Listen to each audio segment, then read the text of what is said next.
What's good? This is Trey with Vertical Jump Prime coming to you with a video on how to balance school and sports. So first thing I want to say, you know, I, the video is called "How to Balance School and Sports," but really we don't want to balance.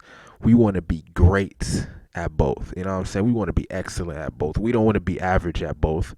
Because in my opinion, that's what balance means. It means, how do I be average at, or at least how do I maintain both? But you don't want to maintain. You want to be above average. You want to be excellent, outstanding at both. All right.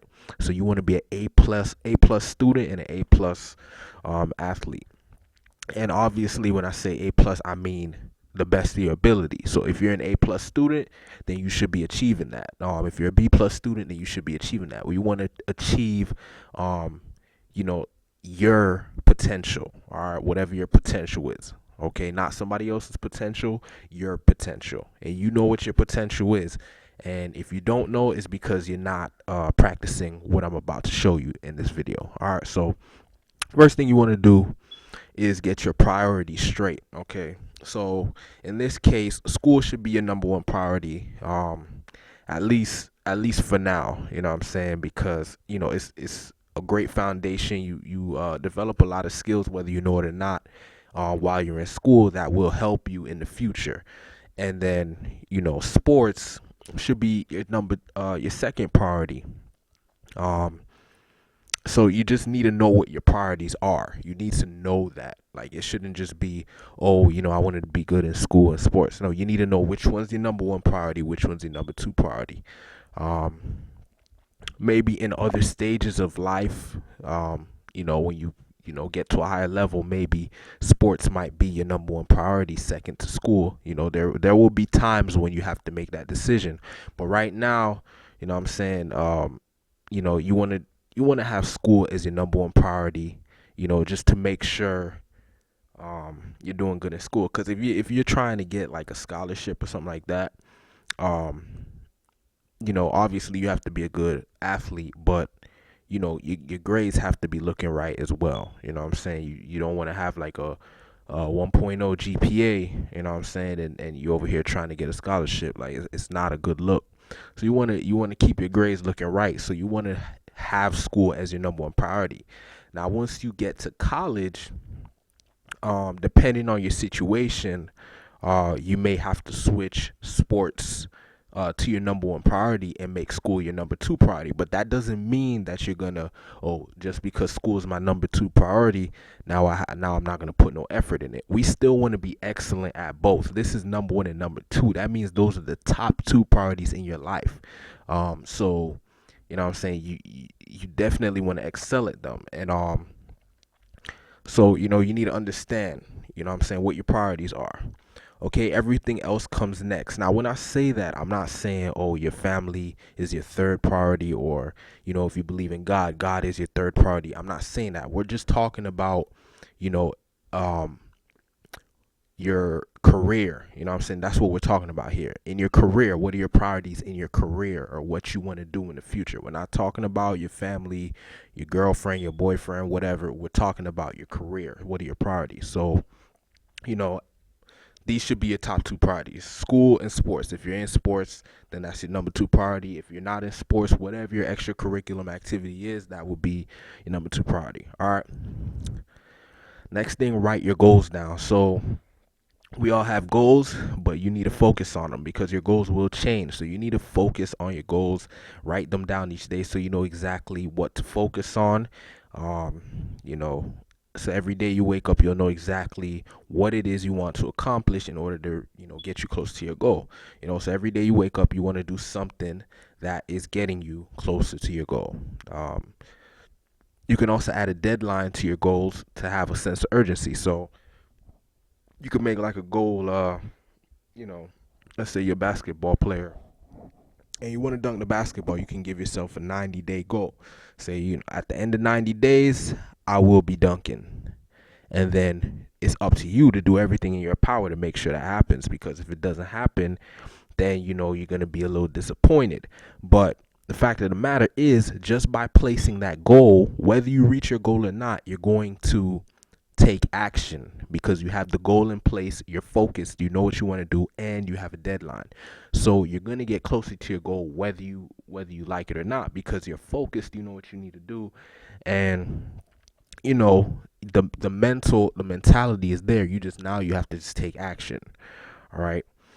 So you definitely want to write your goals down every single day. Look at them every single day just so you can stay focused. All right. And then if you want, you can add a deadline to help you with a sense of urgency. A sense of urgency is basically like extra motivation to get it done because you have a certain amount of time to get it done. Plan your day ahead of time. Okay, so you want to wake up every morning with a game plan. You want to know exactly what you're supposed to do.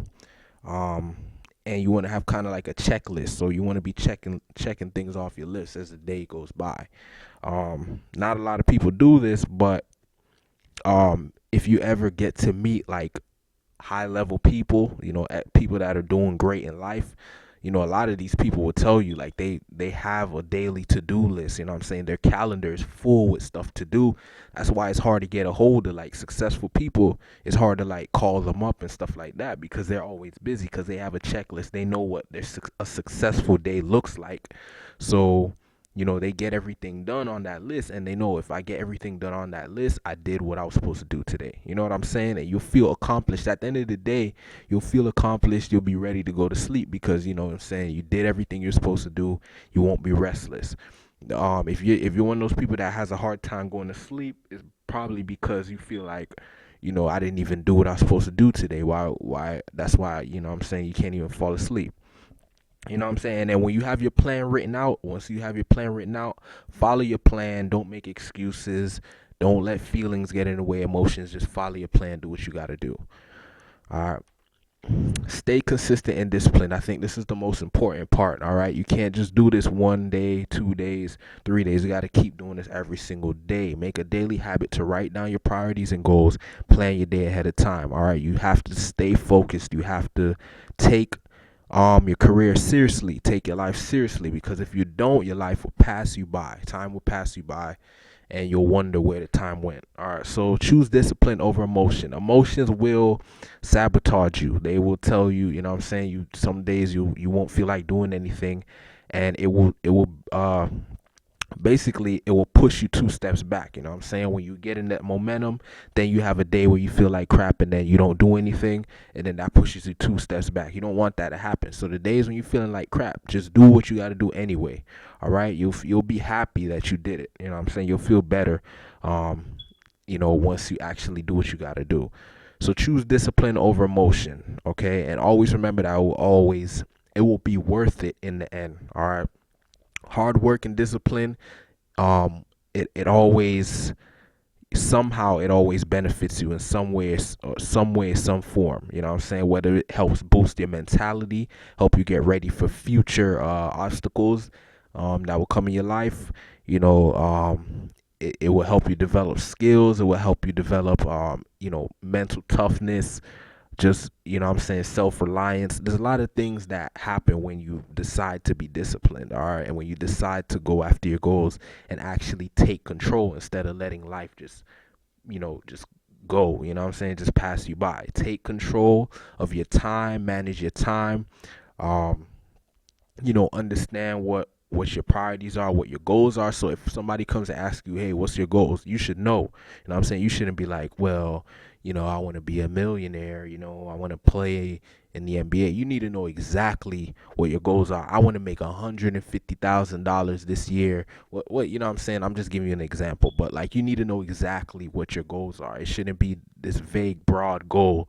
You know what I'm saying? I want to make it to the NBA. Okay, you make it to the NBA. What do you want to do in the NBA? You want to be a bench warmer? No, I want to make it to the NBA. I want to be the best player in the NBA, or I want to be the best shooter in the NBA. I want to be the best point guard in that. Whatever it is, you got to know exactly what your goals are. All right.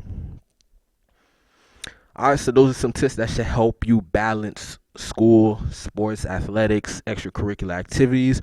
If you want to increase your vertical jump, click the link in the description below, or go to verticaljumppprime.com to get your free ebook to show you how to add instant inches to your vertical jump. Thanks for watching. Peace.